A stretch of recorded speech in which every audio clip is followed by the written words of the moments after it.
Hello, everyone. My name is George Constantine. I am a co-chair of the Nonprofit Organizations Practice Group here at Venable, and I'd like to welcome you to today's webinar, 2024 Privacy Updates, What Nonprofits Need to Know About Privacy Laws Now. There have been a number of developments, particularly at the state level, on privacy laws and regulations in recent years, and particularly this year is no exception. Our session today is going to highlight these new developments and provide some refreshers about the existing legal and regulatory framework, particularly as it applies to nonprofit organizations. Before I introduce our great panelists here today, I just wanted to note this is our last monthly webinar for the year. Obviously, we're in December now. We are planning for 2025 and would love to have your recommendations and thoughts on topics that you think might be of interest to you as we look to the future. So you'll get an email at the conclusion of today's event seeking some feedback. And one of the feedback pieces that we're asking for is recommendations for future topics. So please, if you don't mind, take a moment to complete that form. So to today's panelists, and I'll be very brief and let them maybe talk a little bit more about their backgrounds once they get started.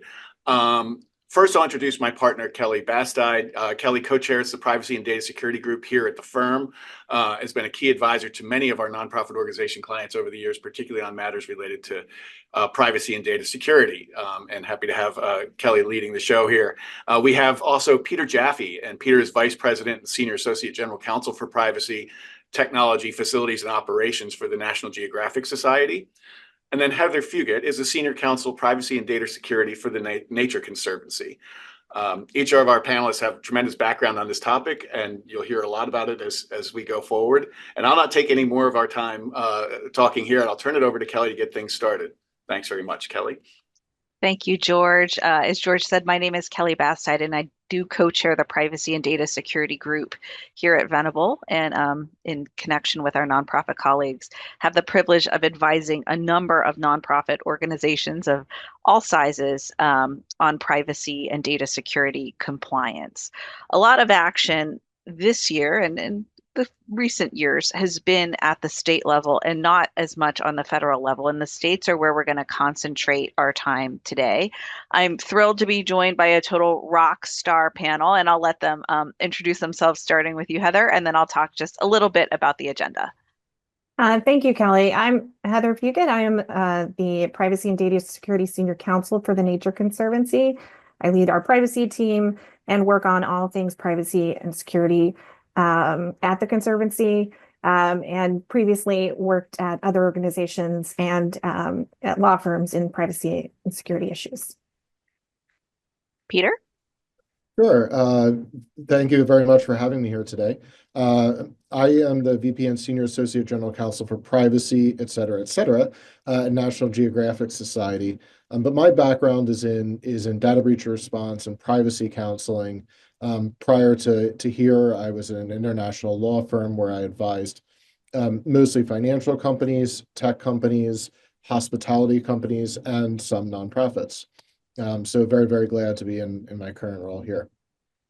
Well, thank you to Heather and Peter for taking the time to join us today. I know the audience really values hearing the experiences of those who are in the trenches and not just listening to outside counsel sort of talk about things at a different level. So really excited that you were able to join and share your insights. So what are we going to talk about today? Heather's going to kick us off with a little bit of just level setting about where the very dynamic state law landscape sits today. And then we're going to spend a little time on Colorado. It was the first of the state laws to go into effect that did not exempt nonprofits, and it's now been in effect for over a year now. So we're going to use it as a little bit of a case study to talk through some of the specific issues that nonprofit organizations are facing under state laws to the extent that they apply. And then Peter's going to talk a little bit about the really important exemptions and how they layer on top of one another, really crucial to this audience to understanding kind of the limits of their obligations. And then if there's time, I might talk a little bit about some of the litigation risks. So moving away from the state laws, some state and federal laws that have been used as a bit of a cudgel recently by the class action bar to target all kinds of companies and organizations. So with that, let me turn it over to Heather to kick it off. Thank you, Kelly. And as Kelly mentioned, a lot of the action, or basically all of the action, has been at the state level in privacy in the last couple of years, and it's been changing rapidly. We have this sort of patchwork of state laws, and just a year ago, as you can see on this visual, we were only at about 6. And if you go to the next slide, just a year later, we're now with 14 more. In total, if we can walk through the timeline of the privacy laws, which started, I think, with anybody familiar in this area, with California's CCPA. And it started slowly, CCPA. Nevada has a privacy law a little narrower. California's CPRA and Virginia come in next, and Colorado, as Kelly mentioned, the first not to exempt nonprofits. Connecticut and Utah last year, and then this year, Florida, Texas, Oregon, and Montana. And then as people are planning, you can look the timeline for coming laws. In the new year, Nebraska, Iowa, Delaware, New Hampshire, New Jersey, Tennessee, Minnesota, Maryland, Rhode Island, Kentucky, and Indiana in 2026. So a little more time for them. You'll notice we've starred a few of them on the timeline. That's because those are the laws that don't exempt nonprofits. And so you're seeing that laws not exempting nonprofits have already been put in place and are coming as we go. If you go to the next slide. In general, in this space, the vast majority of the laws have exempted nonprofits. We'll talk about 2 where the exemption's a little narrower, California and Virginia. You can see here the list. So 14 of the laws in place do generally exempt nonprofits from these requirements. And Peter's going to talk a little bit later about those exemptions and how much to rely on them and concerns with those. But if we turn to California and Virginia on the next slide, they're a little bit narrower. So Virginia generally exempts 501c3, 6, and 12 organizations. But if you're a 50c4 organization, you may not have an exemption. So this is somewhere you'll want to work with your counsel to see if you have an exemption. In California, it's a little bit different. It's definitional based. And so generally the law broadly applies to what they call businesses, which is similar to controllers. And nonprofits don't generally qualify as a business. However, you as a nonprofit may have a relationship with a business. And in that case, you might be a service provider, a contractor, or a third party. And so if you have a relationship with a business covered under the law, you might have certain contractual requirements. The business you're working with might require you to do certain things to protect your data so that they remain in compliance with the law. So you will still interact with the CCPA if you find yourself in those scenarios. I think it's less common for nonprofits to be a service provider, but not impossible. So something that you might see. If you go to the next slide. These are the laws that do not broadly exempt nonprofits. I haven't really seen a pattern with who chooses. It's not like there's a new trend going this way, but some of them have decided for policy reasons that they think nonprofits should also adopt compliance programs. As Kelly mentioned, Colorado was the first, but also Delaware, Minnesota, Maryland, Nevada, New Jersey, and Oregon. And so the question becomes, if you're not exempted as a nonprofit, do these laws still apply to you? And the way that you determine that is on the next slide. For everyone except Nevada, it's a matter of basically the number of consumers' data that you process. So if you conduct business in one of those states, that's the first question. And then if you do, the second question is, how many consumers' data are you processing? How many people do you have on your mailing list? How many donors do you have?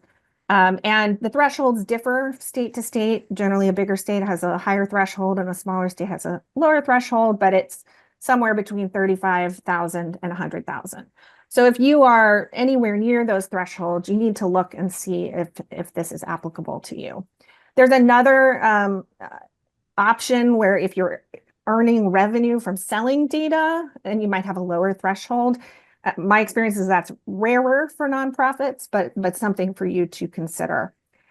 Nevada's a little bit different. It's a definitional question. It's a privacy law primarily geared towards transparency and notices. And so they look at who is an operator of a website. And so you can look at the statute and see if you fall under that definition. And if so, then that statute that governs those notice and transparency obligations could apply to you. Which leads us, I think, Kelly, into your examination. These privacy laws are generally pretty similar, maybe a little bit different at the edges for a few of them, like Nevada. But Colorado is a good case study on the types of transparency, consumer rights, and record-keeping obligations that you have under these laws, if they apply to you. Mm-hmm. Yeah, thanks, Heather. I think Colorado really is a good case study as the first that's in effect that doesn't exempt nonprofits. It's likely the one that's been encountered by your organization if you meet the thresholds for applicability of the state laws.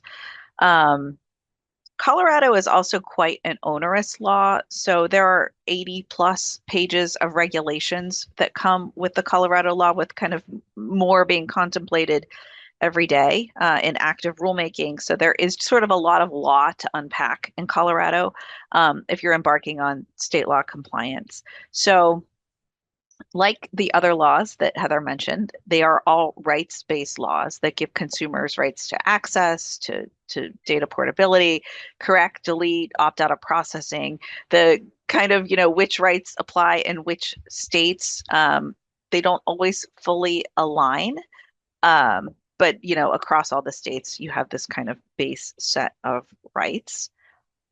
And personal data, of course, has this very broad functional definition. So it would include any data that's linked or linkable to an identified or identifiable individual. And I always focus on that identifiable prong, because even if you don't have the person's name, if you have an identifier like a cookie or a maid because you have a mobile app, or a hashed email address or some kind of unique identifier, then in that case, that data is still personal data. And that can sweep in a whole host of data that y'all haven't been treating that way, like those online identifiers, which are called out in most of these laws specifically as personal data.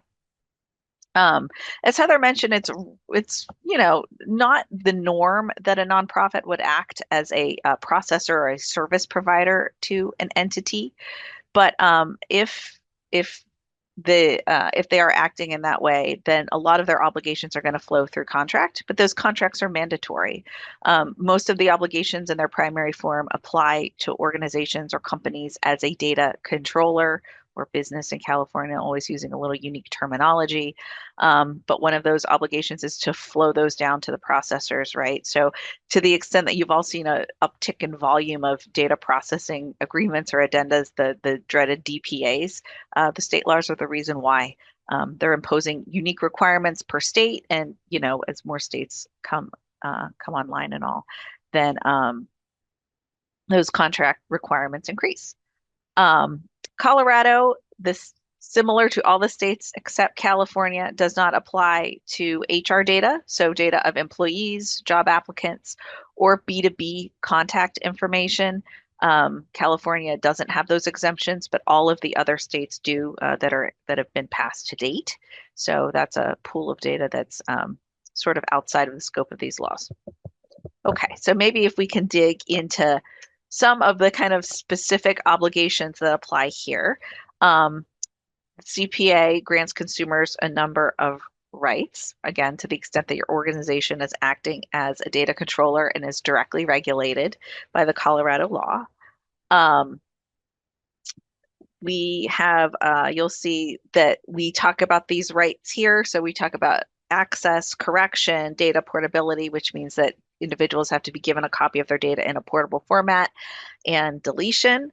The slide calls these rights authenticated because a lot of the states have rules around how to authenticate the identity of a requester. If you just get a name and an email address and a request to delete data, do you have to honor that? Is there more that you have to do? So I would really love to hear from Heather and Peter about how they treat these authenticated requests and what processes that you've put into place that you find effective to make sure that you're validating the identity of individuals that make requests. Do anyone want to jump in? Peter, you came off mute. Oh, I was going to pass it off to Heather, but Okay. we, generally speaking, we get a lot of email unsubscribe requests. Hmm. We generally, as a result, don't feel the need. And in fact, we have reasons above and beyond the law that we want to be able to honor those sorts of requests. And if you are getting an email from somebody, you can safely assume that that is the email. I do think this is an interesting area because there's so many rights assertions organizations that have popped up in recent years, and have now taken it upon themselves to, or have found customers and are going out and submitting requests on their behalf. And that poses a real challenge. Sometimes these organizations, these really software products, will send an email from the person's account. That's one thing, right? Because it's them. There are other situations where they're sending emails from their own accounts saying, please unsubscribe the following people. And that has been a real challenge. And I think that generally what I'm seeing in the market is a lot of people do not feel the need to honor those because those organizations simply don't comply with some of the requirements of the laws in terms of when you can be an agent for another person. But this is a difficult one because the regulations are diversifying across the states. And frankly, you have to deal with Europe. This is a US focused webinar, but your privacy program probably has to deal with Europeans sometimes too, where there's very different standards and in fact some big developments in the past few days with these rights assertions organizations. Mm-hmm. Mm-hmm. I want to pick up on the third-party services, the authorized agents, quote unquote. But first, Heather, maybe you could talk about authentication a little more. Yeah, I think we're similar to Peter in that we, above and beyond what the law requires, also want to do right by the people who participate with our organization. And so we often we authenticate, of course, but we don't require significant levels of hoops in order to authenticate because we want to make sure we're honoring the intent of our donors and supporters. Mm-hmm. Mm-hmm. Yeah, Yeah. I think the kind of going above and beyond point is a really important one. A question that I get a lot is, well, should we honor rights voluntarily in states where either the law doesn't apply to us or where there isn't, where there isn't yet a law? And at least on the commercial side, I think we've reached a little bit of a tipping point where it's getting, there's too many states. It's getting too hard to distinguish. And I think I've certainly seen a movement towards, okay, we just take the position that we honor them across the board, with certain exceptions. If you have a disgruntled employee, right, who's not entitled to access or something like that, I think that's a special use case.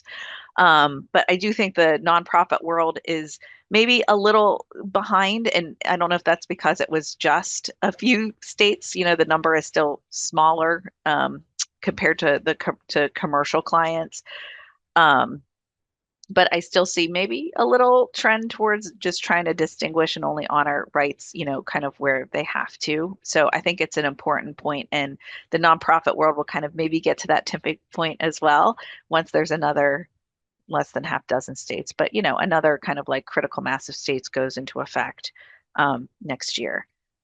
Peter, you brought up the third party authorized agents, and this has really been a scourge on the world from where I sit. There are a number, if you haven't seen them, consider yourself lucky, but there are a number of third party services.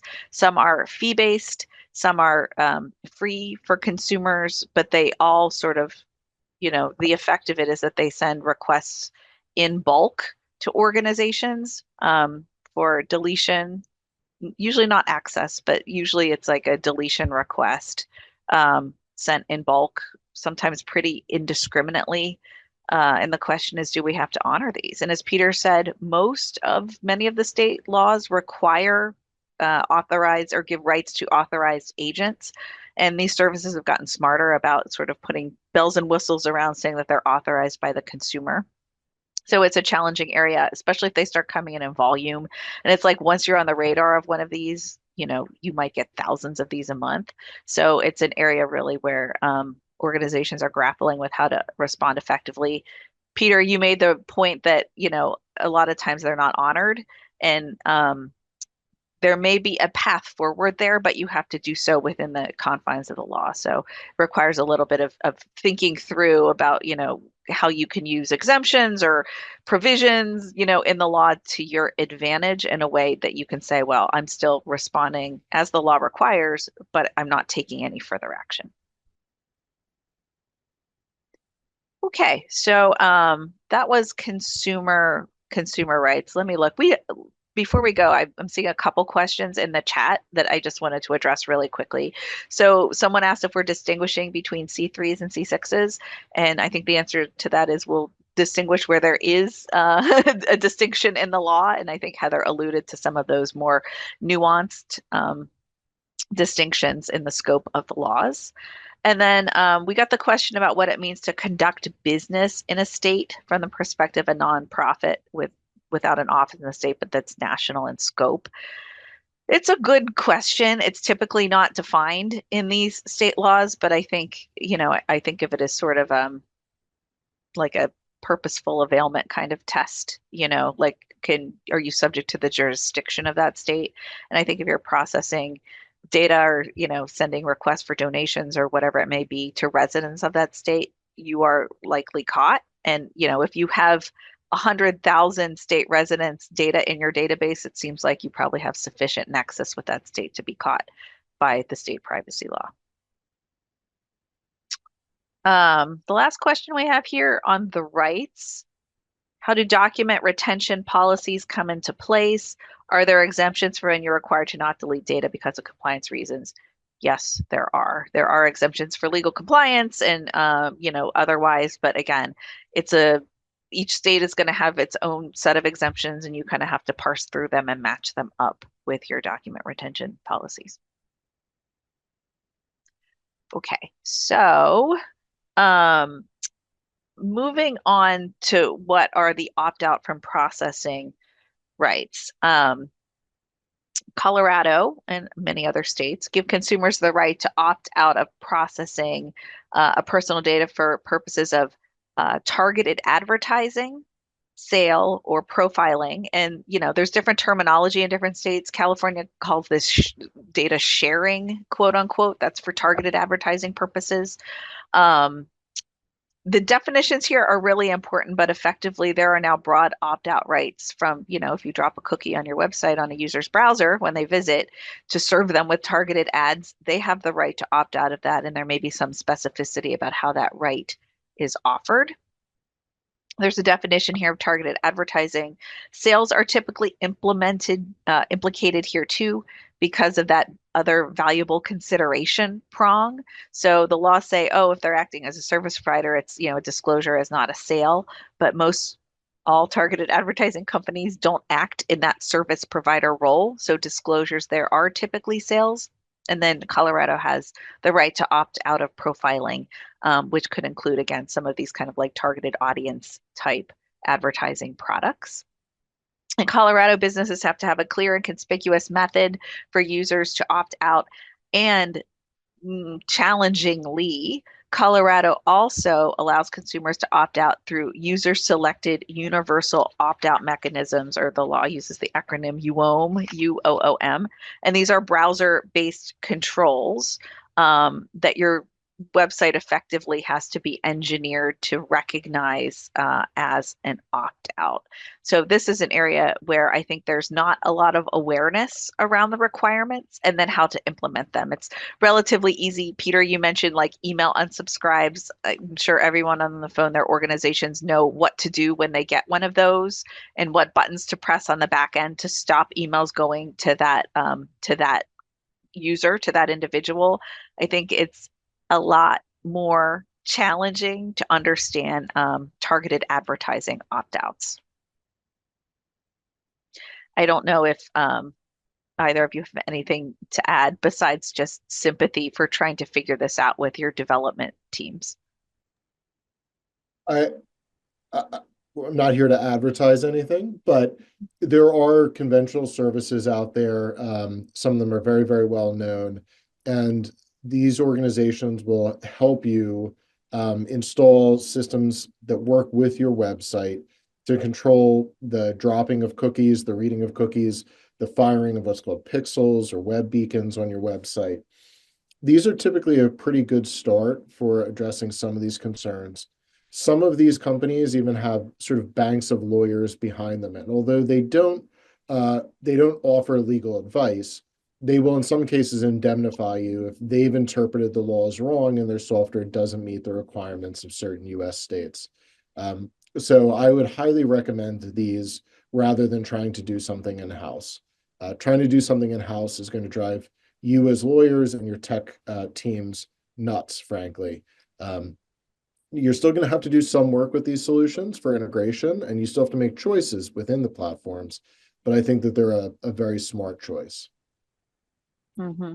Yeah, likewise, I'm not here to advertise for any particular service, but yes, there are um, relatively off-the-shelf solutions or solutions that need limited customization that your tech teams could install on your digital properties that will effectively solve for some of these technical challenges under the state laws. It's just a matter of kind of working with them and identifying one that's right sized for your organization. Some are very expensive and complex and will do lots of other things. Others are pretty blunt instruments that just dropped an opt out cookie. And, working, your tech teams have to sort of do a little work to figure out what might fit within budgets and need. Okay, so targeted opt-outs, moving from there, this is like a weird quirk of Colorado, and we're not going to spend too much time on this because this isn't as broadly replicated across all of the states. But just to kind of round out the consumer rights discussion, Colorado does have a mandatory right to appeal. So maybe this ties into what we were talking about a little earlier about not responding to third-party requests, but effectively, if you deny or refuse to act on a consumer's right request, under Colorado, you have to explain the denial and also give that consumer instructions about how to appeal your decision. And you see there's sort of statutory timelines. The appeal right is internal, so effectively you're sort of reconsidering your own decision, at least in the first instance. And then, they have kind of almost like an appellate right to go to the Colorado Attorney General with a complaint if they feel like they're not being redressed. I'll say from where I sit, I don't know that I have any clients who have gotten an appeal of a denial in Colorado. So at least at present, this is a little bit academic and theoretical. But I think we wanted to highlight it for awareness purposes and also to make clear, right, that these state laws are almost all universally enforced by the Attorney General of the state. And they have, in many states, opened avenues for consumers to go directly to the AG's office if they feel like they're not being appropriately responded to under these state laws. So there's additional avenues for consumers to kind of liaise with regulators and bring your organization to that regulator's attention if they feel that, on the privacy front. Okay, so not much more to say about that. We did get a question, which is really a good segue about whether there are any opt-in obligations, and this takes us to a discussion of sensitive data. So Colorado is a great case study here because it's one of the most burdensome states for sensitive data, but I'll say consistent across all of the states now. They all have a definition of sensitive data that requires certain heightened processing. In Colorado, a nonprofit must not process, prohibited from processing any sensitive data without first obtaining consent. And you can see what the definition is here: mental or physical health condition or diagnosis, sex life or sexual orientation, racial or ethnic origin, religious belief, citizenship or citizenship status, genetic or biometric data. And it also includes inferences. So any sensitive information that is inferred from precise geolocation or web browsing. So, you could put folks into a racial or ethnic segment if they went to a certain kind of publication, right? That is sensitive data, even though it's derived from something that's not sensitive. And in Colorado, that requires consent, defined as clear affirmative act that signifies a consumer's freely given, specific, informed, and unambiguous agreement, i.e. a distinct informed opt-in. And there are even some requirements about what has to be in that consent for it to be affirmed and opt-in. I have encountered this issue with a number of nonprofit clients around things like prospect lists. So we work with organizations that may purchase or acquire data that indicate religious affiliation or racial or ethnic origin. Maybe these are populations that these organizations serve. You need consent to have that data, even if you're purchasing it from a third party. And of course, that raises a question of how you get consent. I effectively have not found a way for organizations to get consent when they purchase that data. So it is effectively a ban on use. And before someone asks, there is no exemption if you're using it for, good works or for positive purposes or beneficial purposes.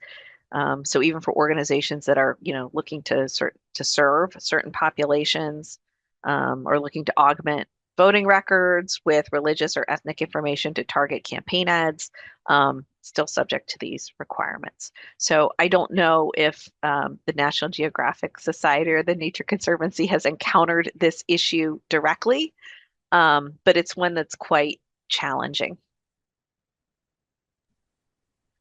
We've not encountered this in the way that you've been describing. I'll note, as it relates to the question that we got about sort of cookies and some of these sensitive categories, my experience with almost all of the advertising platforms is you can't segment on sensitive categories anyway. And so in general, that kind of data is not being used by advertising teams for those kinds of purposes.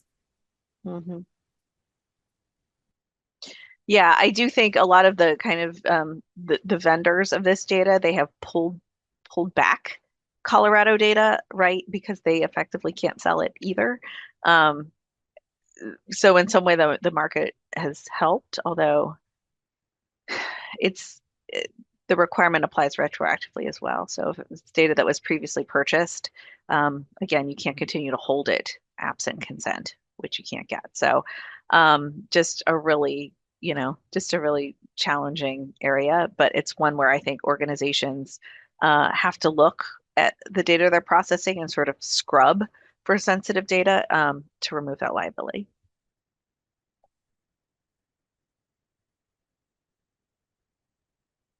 Sorry, I'm just looking at questions really quickly. Oh, so someone asked a question. If you're a faith-based organization and you can infer someone's religious identity, but you're not going out of your way to confirm, do you still need consent? And the answer is yes, because Colorado distinctly includes inferences as an element of sensitive data. Sorry. I mean, maybe guidance will develop that will soften these requirements and interpretation, but based on the way that they're written now, you would still need consent in that case. Okay, before we move to transparency, I wanted to share the CLE code, which is Privacy 2024. So anyone seeking CLE, the CLE code is Privacy 2024. Okay, so I think there's just two more sets of requirements to highlight. One is transparency. The privacy policy changes and edits that everybody knows that you need. Under Colorado, there are specific items that have to be in your privacy policy. Each state law has certain requirements. You can kind of effectively comply with many of them in one fell swoop, except for California, which remains weird and strange. But you do have to continue to, track these requirements as they develop across multiple states. I have found it effective to look at privacy policy sort of on a biannual basis. If you go and think back to the slide where Heather had the timelines, there's kind of a bunch of states that come into effect at the beginning of the year, that January timeframe. And then there's like another tranche, kind of mid-year, July-ish. So kind of, end of the year to prepare for January 1, and then somewhere in the middle of the year just to make sure you're not missing anything. I find that to be an effective cadence. We can probably get down to once annually as more states kind of like replicate themselves. But this is just what I'm, kind of seeing in the marketplace. Again, if you're sort of in the actively tracking states. And I think it's okay to sort of future proof by building in more requirements into your privacy notice. It just makes them a little longer.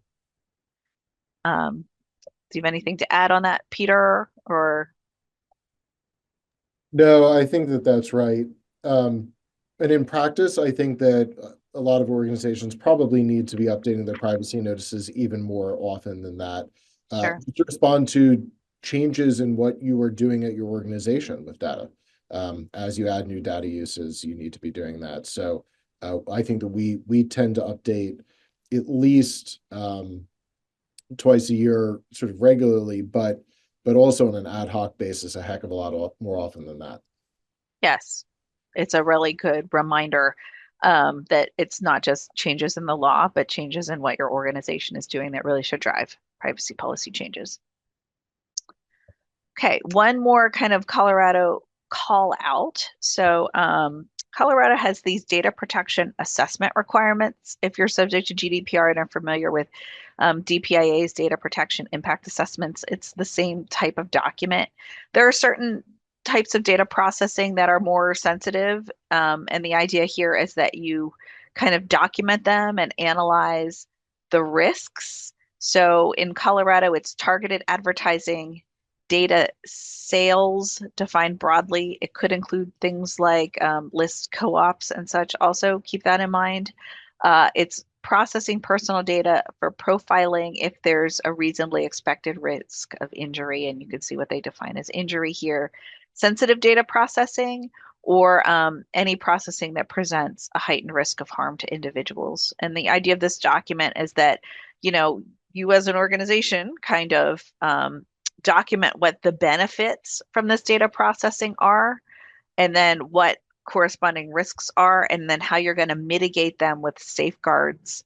So it's intended to apply some thoughtfulness and rigor if you're going to embark on one of these data processing types that's been deemed to require some heightened protection. These are internal documents. They're sort of meant to be, put in a file somewhere, and probably as you update your privacy policy on that biannual or more often cadence, take those out and look at these also.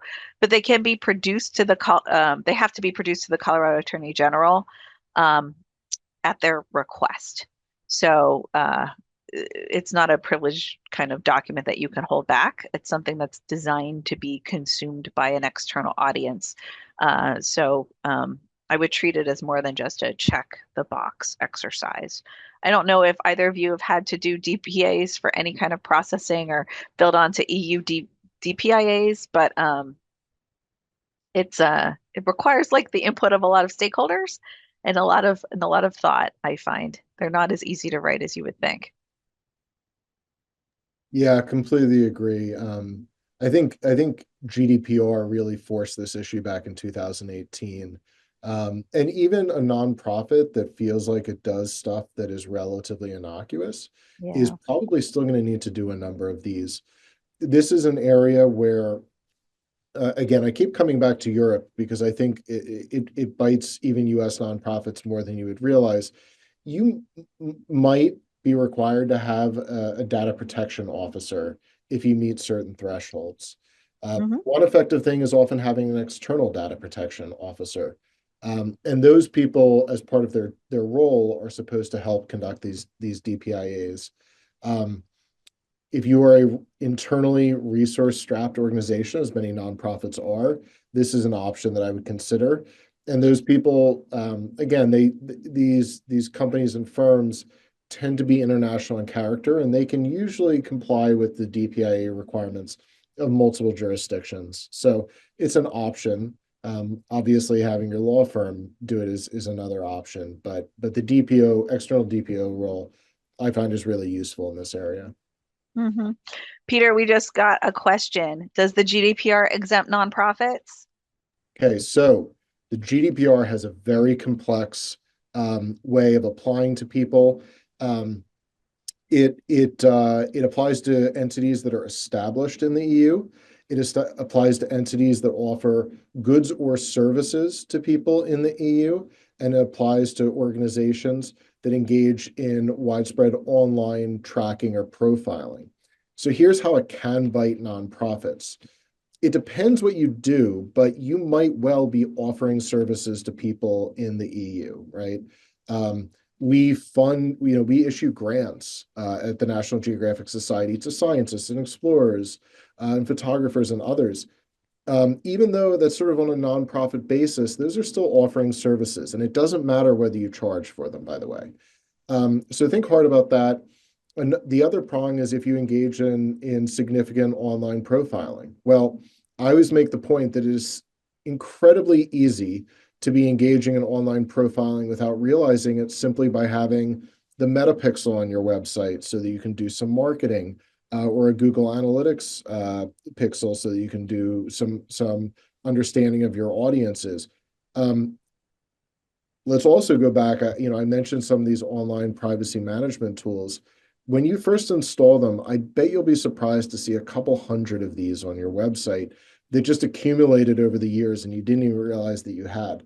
So the GDPR does not exempt nonprofits, and nonprofits can still fall under two of the three prongs surprisingly easily. Mm-hmm. Yes. Thank you for that. I think before we leave Colorado, there was a couple grab bag kind of Colorado questions that I wanted to touch on really quickly. Somebody asked if the definition of sell under Colorado includes rental or exchange of donor lists and not just a sale of lists for money.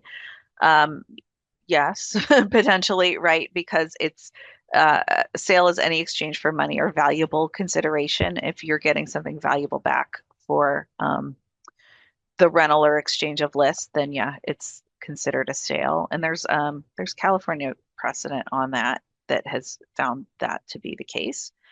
Somebody asked about 501c7 organizations in Colorado, and we didn't mention C7s specifically. It's because there are no specific nonprofit exemptions, so C7s are not exempt in Colorado either. So someone said, is Colorado an opt-in state for cookies? There is no state that requires opt-in for cookies in the way that there is an opt-in requirement in the EU, if you're familiar with it. That's not to say, if your cookie is sensitive data processing, then you need opt-in consent for the sensitive data processing, not for the cookie itself. And there may be some reasons to implement a cookie mechanism outside of the state laws. But no, Colorado, kind of specifically is not an opt-in for cookies. And let me just see here. Okay, I think that's the end of kind of the Colorado grab bag of questions. So before we move to the next portion, enforcement. It is enforced in Colorado by the Colorado Attorney General and state district attorneys.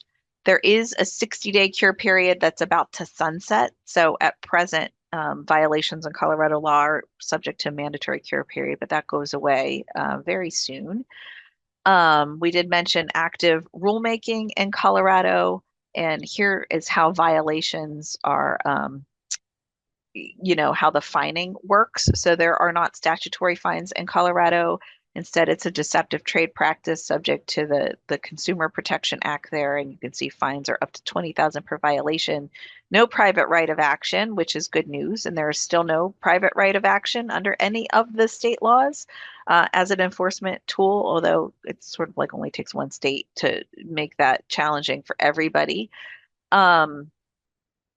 No formal enforcement cases yet out of Colorado, lots of investigations, and they've announced kind of sweeps into different sectors, but no case as of yet.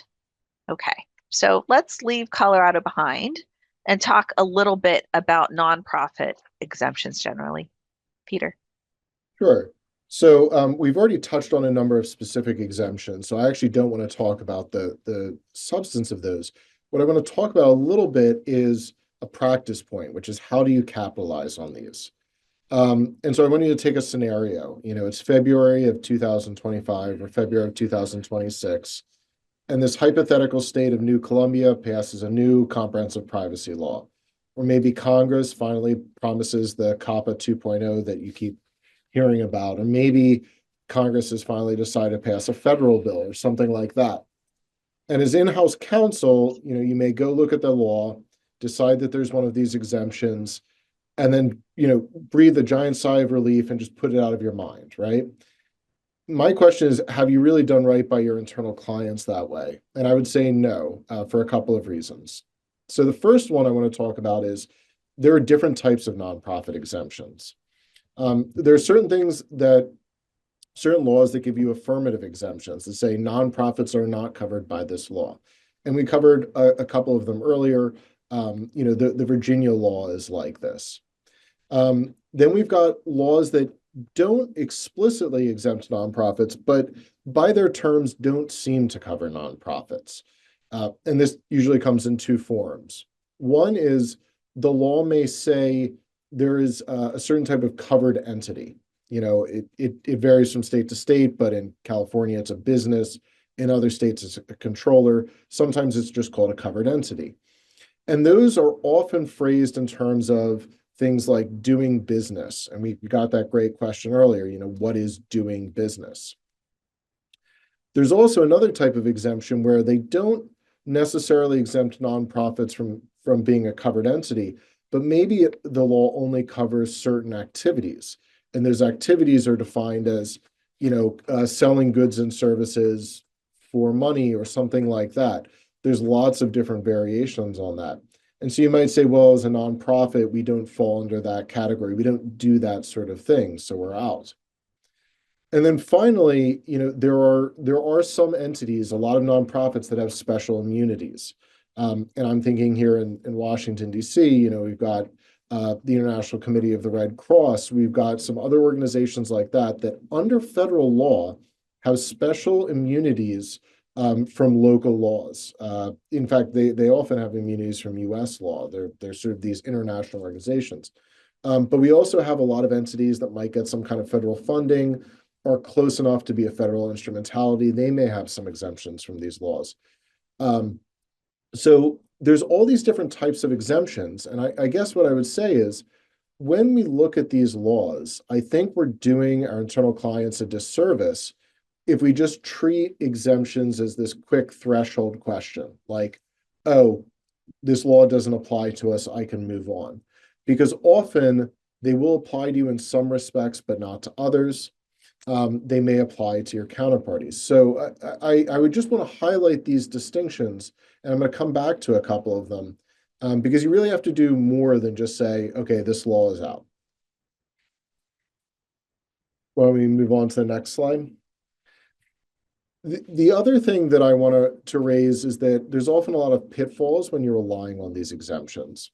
And one of them is about liability risk, because there's simply sparse case law. And Kelly raised the point earlier that even in California, for example, which was the first state to use, the doing business formulation, there's often not a lot of case law about what doing business means. It's really hard to tell. If there is case law, it's often in totally different contexts. Like you'll often get case law from state tax law about whether you're doing business.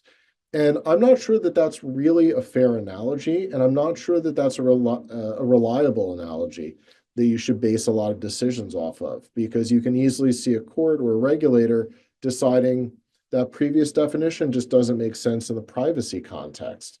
Maybe it's using data in the state rather than exchanging money in the state that matters. Another issue, which we've alluded to several times, is the liability risk when you have commercial arrangements, right? You as a nonprofit probably have to deal with a lot of for-profit entities for what you do, and they may be subject to these laws. Well, then you run into the risk that there may be some kinds of liability if they get into trouble for something involving you. You can think of, joint liability considerations. Oftentimes, their contracts may require you to warrant certain things to them. And if things turn out to be false, they may come after you. So although I haven't seen a lot of litigation in this area, it remains a liability risk.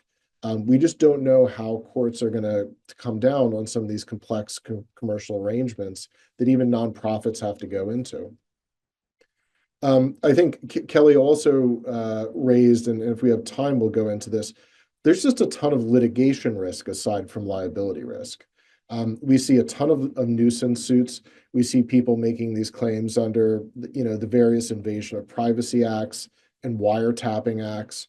We see a revived Video Privacy Protection Act, a law that people thought was dead throughout the 90s has come back to life as a result of the online world and online videos. And so even if you think that you might be in the right because of some of these exemptions, you still have a lot of litigation risk. And litigation can mean distraction from your internal stakeholders, sometimes your executives. It's obviously costly, and it can entail PR problems. And that leads straight into the next point I want to raise, which is when you're considering whether of these exemptions, you still have to consider reputation risk. So you may decide the law exempts me from the coverage of this law. Great. Let's say that you get into litigation later where somebody sues you for it. Do you really want to go into court and say, this law doesn't apply to me? It can sometimes come off as a bad look from a brand perspective, from a corporate mission perspective, the way that people perceive you, because you're kind of saying, oh, you can't touch me. This might be something that people shouldn't do, but I'm not one of those people that's covered by the law. And I think that that's often a bad look, that it's not just your decision as a lawyer, but that your communications, and marketing departments may want to have a say in. There's a similar problem here, which is, you might be subject to the law in one state, but not others. And this goes back to Kelly's point earlier. Do you necessarily want to say, well, I will honor the law in Colorado, but I'm not going to honor the law in a different state? Then it appears that you're treating people differently. And that can often be a hard sell from a PR perspective. There's also constituent expectations. And, in the commercial area, people often talk about fostering trust of customers. In the nonprofit area, I think there's an important analog, which is fostering trust of constituents, whether it's donors, commercial partners. Sometimes it's the people that you're trying to help, the beneficiaries of your nonprofit. And if you want to have good relationships with those people, if you want to be able to pursue your mission with those constituents, they're going to need to trust you. And we can see, just based on the number of DSAR requests that we get, for example, that trust matters. It really does matter for building those relationships. Now, oftentimes, those people think that they're covered by these laws because, a person in Virginia just hears in the news about this new law that's coming into effect. They're not into the weeds of these exemptions. And so they're going to still have these expectations, often that entities are going to honor these rights. Do you really want to be the organization that says, well, no, it doesn't apply to us? So think hard and involve other stakeholders before you decide, well, this law doesn't apply, we can safely ignore it. And then finally, I would just point out counterparty expectations. And this goes back to the commercial arrangements point as well. You've got a lot of commercial arrangements, and a lot of times your counterparties are going to expect things of you, particularly when they have third-party risk management programs. The one that I think applies to everyone and is easy to forget about is your insurers. So pretty much everybody needs to have cybersecurity and privacy risk enforcement insurance. But when you go to do those applications, you're going to see a lot of questions. And I've yet to see any insurer, and I've seen most of them now, I have not seen an insurer distinguish between a commercial entity and a nonprofit entity in the questions that they're asking and the sort of internal controls that they're expecting of people. So if you want that insurance, you may have to meet a higher standard than what the law strictly requires. And I recognize that we have 5 minutes left. Kelly, do you want to save a little bit of time? I'm happy to skip the last little section. It's up to you. You can. Okay. I'll just make two other points, which is I think there's an important practice point about how you advise internal clients. The whole thesis of this little segment of the presentation is the application of these exemptions for nonprofits is extremely nuanced. There's a lot of detail and it requires a lot of careful consideration. So as in-house counsel, you never want to burden your internal clients with nuance, right? You always want to give them a nice, clean answer. Yes, go ahead, do what you want to do. But it's really dangerous in this area. Even if you say, oh, in this context, based on what you've told me, it's fine to do X, right? What your internal client is going to hear 6 months from now, what they're going to remember 6 months from now is, oh, we're exempt from this law. We don't have to worry about it. And that's really dangerous because maybe you're advising on the TCPA, which applies to nonprofits in some contexts, but not other contexts. It's very dependent on exactly what you're doing. And they may just go ahead and say, well, we're exempt. We can do what we want. I've just seen this happen, not necessarily here, but in many organizations. And so how do you deal with that? You know, you could try to issue these long memos to your clients that spell out every nuance and caveat of the determination of when these laws apply. I think that's not very useful. Clients are not going to retain that. But as a practice point, what I tend to do with my clients is I sit down with them. I usually try to make it a face-to-face conversation, even if it's, you know, over a video conference. And I go through every different question that you might ask in determining an exemption. Like, okay, could this be considered the sale of goods and services or the provision of goods and services even without a price? What is the communications aspect of this? You know, what are your constituents expecting? Do we have any counterparty requirements that apply to your program? Because maybe we've got a partner involved. You can go through a lot of different considerations in figuring out whether an exemption applies. And your client will not remember all those considerations, but they will remember that you sat down with them for 30 minutes and asked them a bunch of hard questions before you said, yes, I think the exemption applies in this circumstance. And I think that's really the best you can hope for, giving your internal clients an appreciation for the nuance. So they do come back to you the next time and say, hey, I remember this question was really hard. Can you help me work through a similar question? The other point is over-reliance on market. And everybody loves market. Everybody loves looking at what comparable organizations are doing and then trying to go with the flow, so to speak. And I think the market is overused in a lot of areas of law, but I think it's particularly overused in privacy law. And this goes back, I'm going to tie it back to the very first point I mentioned, which is there are lots of different types of exemptions, and they're very complicated. They vary from state to state. A lot of organizations have these immunities. You may not be aware of who falls into these different categories. And so if you try to look at market, you may see, or your internal clients may say, oh, well, I see this other organization that's engaged in activity X, and so it must be fine. Well, you don't know if they're doing that only in certain states. You don't know necessarily if they have some special immunity. You don't know whether maybe they're just late to the game, which has been a little bit of a theme today as well, in getting into compliance on things. So you can see what they're doing, but you don't know why they've made that choice, particularly because of the nuance here. Conversely, like you may see other organizations that are affirmatively taking compliance steps. And you may say, oh, geez, I have to do that too. That might well be a good decision, but you should think hard, like, am I actually obligated to do those things? Because it could be that other entity is really, is really worried about reputation risk. And so they're going above and beyond. It could be that they have some counterparty expectations that have to be met. And I've heard of nonprofits that have gone above and beyond for many of these reasons.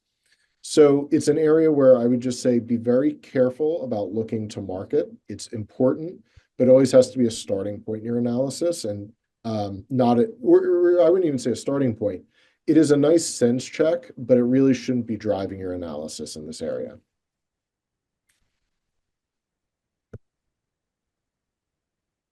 Peter, thank you. And Heather, thank you as well for joining today and for sharing our insights. Thanks to everybody who joined and for the questions. We got to about half of them, but we really appreciate the engagement, and we'll do our best to kind of follow up after. Have a great afternoon, everyone. And should we share the privacy code again at the end? Excellent Privacy suggestion. 2024. Privacy 2024. Thank you. Thank Have a you. good one.